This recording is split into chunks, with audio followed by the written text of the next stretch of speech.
কাকা, তোর কি হয়েছে রে এমন দিদি? কিছু না বোঝো না। না না, কিছু তো হয়েছে।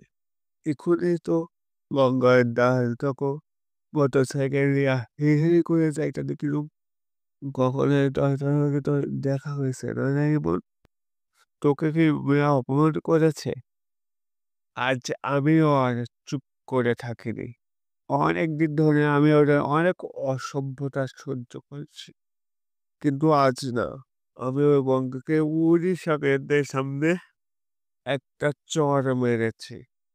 কেন জানো? কারণ আমার বাবিকে নিয়ে ও অনেক উল্টাপাল্টা কথা বলেছে।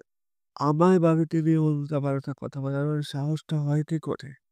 তুই গঙ্গার গায়ে তো চড় মেরেছিস। হ্যাঁ, মেরেছি। আর ভবিষ্যতেও যদি আমার বাপের নাম কখনো মুখেও আনে না, তাহলে একই রকম ভাবে চড় খাবে আমার কাছ থেকে। দেখো ভানু, তুমি এসব কথা বলছো তো? নানান জায়গায় চাকরি করতে করতে যখন আমি এখানে এলাম, তখন জায়গাটা দেখে যে কি ভালো লেগে গেল। এখানকার সহজ সরল সাদাসিধে মানুষ, এখানকার জঙ্গল, এখানকার ন্যাচারাল এত ভালো লেগে গেল যে আমি এত কিছু না ভেবে এই এই এখানে বসত বাড়ি করে ফেললাম। সবকিছু তুলে নিয়ে গিয়ে আবার কলকাতায় শিফট করা।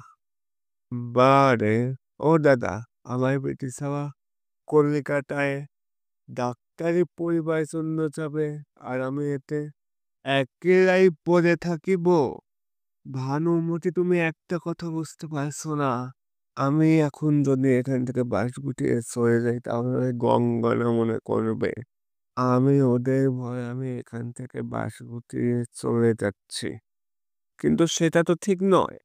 আমি গঙ্গাদের ভয় পাই না।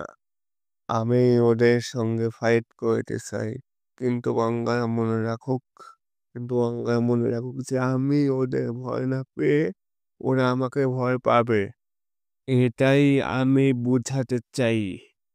মেয়েটার জেদটা আমাকে সমস্ত কিছু কোথায় যে গেল, একা একা বাড়ি থেকে বেরিয়ে গেছে।